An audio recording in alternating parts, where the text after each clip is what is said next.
Like AOC was on TV the other day doing an interview, and she was saying, you know, she was calling them undocumented people, and the way to do it is to give them a path to citizenship. Well, how about you know who the fuck they are? The comedian who once defended AOC has done a complete turnaround. He's no longer singing her praises, he's calling her out for policies he sees as detached from reality. The shift stunned many fans who remembered his earlier support, but now his warnings are louder, sharper, and impossible to ignore. Going to this ball where all they do is celebrate extravagance and wealth, and you have a dress that says tax the rich. Like, what are you doing? Like, that dress is preposterous. And he didn't just offer surface-level criticism. Rogan made it clear that, in his view, AOC's chances at the Democratic nomination are virtually non-existent. He didn't merely question her run. He effectively shut the door before anyone could even entertain the idea. First of all, you've got incompetent use of funds. Like, where does the money go? Exactly. All our tax, where does it go? This idea that if you tax the rich, that all of a sudden all the problems will stop existing. That is so silly. You still have incompetent people that are distributing the money. They'll just create more jobs. There'll be more red tape. And we get more in debt. Yeah.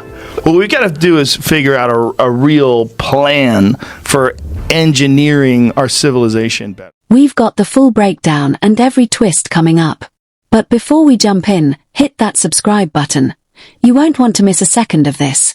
The story is moving fast, and every detail matters in what's about to unfold. One of my favorite interviews was when AOC was talking to that lady and she asked her to expand. About Israel-Palestine? Oh my God. Well, I believe absolutely in Israel's right to exist. She just collapsed into herself? It's literally like a fifth grader that didn't study. Look at that incident more through just as an incident. And then they ask you about the subject, or you didn't read the book. Well, you know, it's about Billy and his dog. What people are starting to see, at least in the occupation of Palestine, is... But the crazy thing about that interview is that so her first comment comes off with like total authority. I am a proponent of a two-state solution. One little follow-up question. Question's like, well, what do you mean by that? And then you just see her get weaker and weaker. You use the term the occupation of Palestine. What did you mean by that? But what do you mean about that? It's like, I don't know what I'm talking about, man. Yeah. She literally goes, I'm really not the expert. Do you think you can expand on that? I am not. Rogan has clearly hit his limit with AOC. He's been relentlessly calling out the same woke ideas and overly idealistic solutions she pushes for real-world issues. One major flashpoint: her stance against a border wall while promoting open border policies that make legal entry seem like a VIP pass. Hard to believe, right? Rogan thought so too, and in the next clip, he dismantles her claims line by line. But first, let's hear AOC explain her Dreamworld border policy in her own words. From all parts of the political spectrum, one of the biggest issues that we have when it comes to immigration is the fact that we have an undocumented population. Now, you can fix that by trying to build a wall, or you can fix that by trying to document people and create a path to citizenship.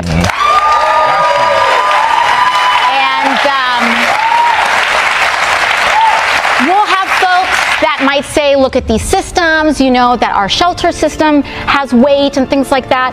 But one of the reasons that our public systems experience weight is because people don't have a documented and reliable path to work and sustain themselves, just like all of our ancestors did and our grandparents. Once Rogan heard her take, he snapped. His reaction was explosive. He dissected her statements point by point, calling them polished political theater, compassionate sounding but void of actionable solutions. Social media immediately lit up. Rogan didn't just critique, he demolished her argument, leaving no room for spin. For many, it was the wake-up call they'd been waiting for. And one thing was clear, he wasn't holding back. AOC was on TV the other day doing an interview, and she was saying, you know, she was calling them undocumented people, and the way to do it is to give them a path to citizenship.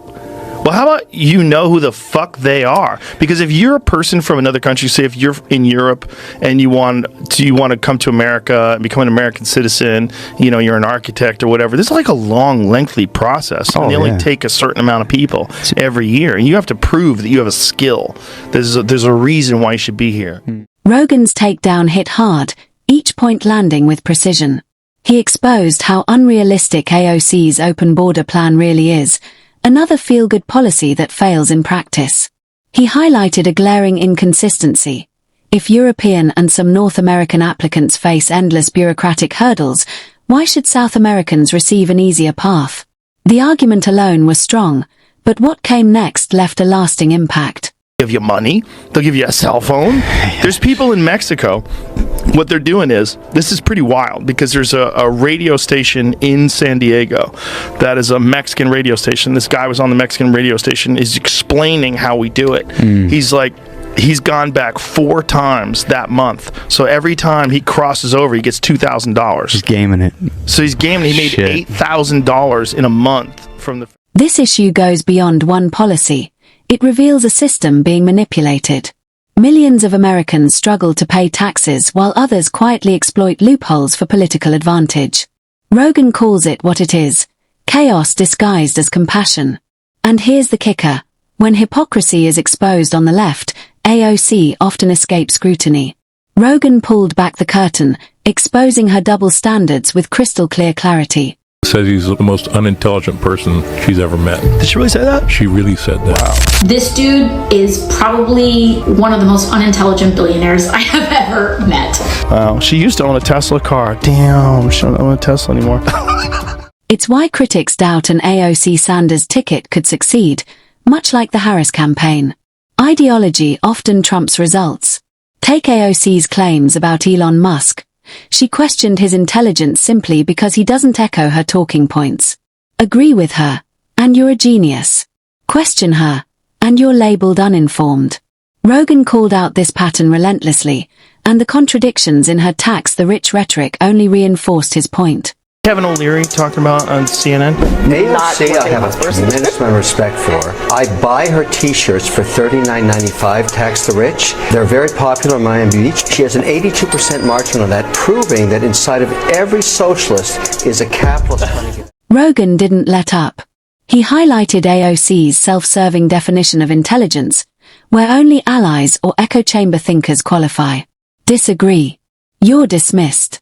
In the clip, you can hear his irritation as he breaks down her claims about Elon Musk.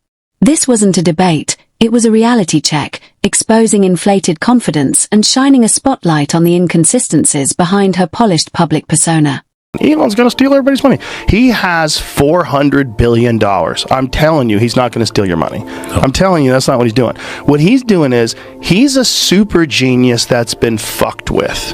Okay? And when you've been fucked with by these nitwits that hide behind 3-letter agencies, and you're dealing with one of the smartest people alive, and he helps Donald Trump get into office, and he goes, I want to find out what kind of corruption is really around.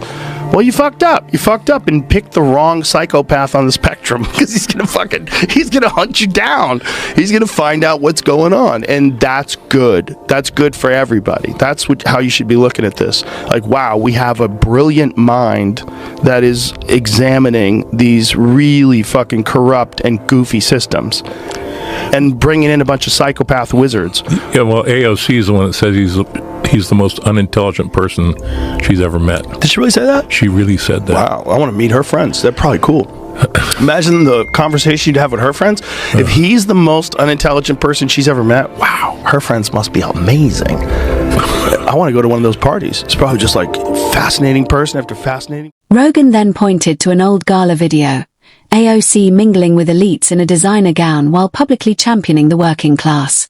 He called out the hypocrisy, criticizing the wealthy on stage while celebrating them behind velvet ropes.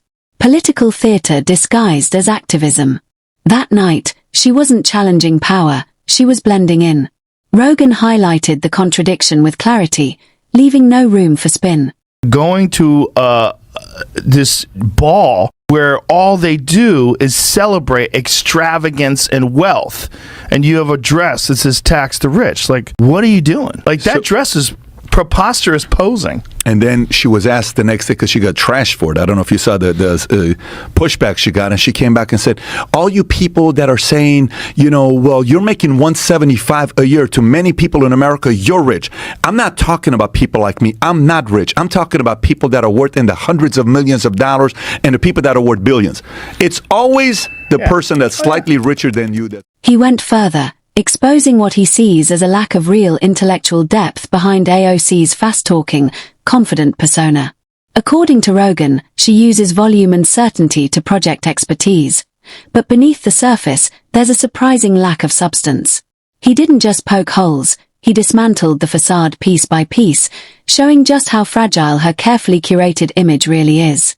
To explain what they were RICO crimes, and she was saying RICO is not a crime. I saw it's this. a category of crime. Like, okay. RICO is not a crime. It is a category. What is the It's a category of crimes that you're then charged. You have charges. A long 100. You have charges. It's so dumb to say that publicly, like, and say it with confidence to tell a person. That's the thing. The marriage of ineptitude and high self-esteem is. It's really funny. the marker of our time. Sir, please to name the exact statute under RICO? Yes. Oh, well, it's funny. In this committee room, everyone's not here. There's over 18 all right, sir, I reclaim my lawyers time. that went to law school. At this point, it was painfully clear how unprepared she can be. Misunderstanding basic legal concepts, like not knowing that RICO refers to organized crime, is more than a slip-up. For a lawmaker shaping national policy, it's a glaring red flag. Rogan highlighted this as a credibility crisis. If you can't grasp core legal terms, can you really lead? A place, put it like this. I don't know if you heard of this Green Deal where they want to take 70% of anyone that makes over $10 million, 70% of their income. That's hilarious. That's hilarious. Good luck, it's the dumbest thing ever. That's AOC, right? Is that her idea? It's the dumbest thing ever. I don't mean, I wasn't calling her a bitch. No. I said that. I like her. I was saying good luck, bitch, as a expression. Yes. I like her too. I like her. But I don't agree with her with that, but I like her. But what I'm saying is my friend was like, oh, if the Democrats win, that's going to get passed because we hate rich people. This gets to the core of AOC's political strategy. She channels resentment toward the wealthy instead of offering solutions that uplift people. Her policies aim to punish success rather than create opportunity. Proposals like taxing the wealthy at 70% don't stimulate growth. They stifle innovation, discourage investment, and risk dismantling the very systems that support the economy. Critics aren't just questioning her ideas, they're questioning her intent. No. First of all, you've got incompetent use of funds. Like, where does the money go? Exactly. All our taxes. Where does it go? This idea that if you tax the rich, that all of a sudden all the problems will stop existing. That is so silly. You still have incompetent people that are distributing the money. They'll just create more jobs. There'll be more red tape. And we get more in debt. Yeah. What we got to do is figure out a real plan for engineering our civilization. And here's the hard truth. Higher taxes won't fix systemic issues if the government mismanages the resources it already has. Under Biden, federal spending has hit record levels. The deficit soared past $1.7 trillion, and national debt topped $33 trillion. Inflation persists, infrastructure suffers, and basic services lag. The problem isn't that the rich aren't paying, it's that trillions are mishandled. AOC's politics, built on division and rhetoric, are being exposed bit by bit. Rogan held up a mirror, and what reflected back was hypocrisy, confusion, and misplaced priorities.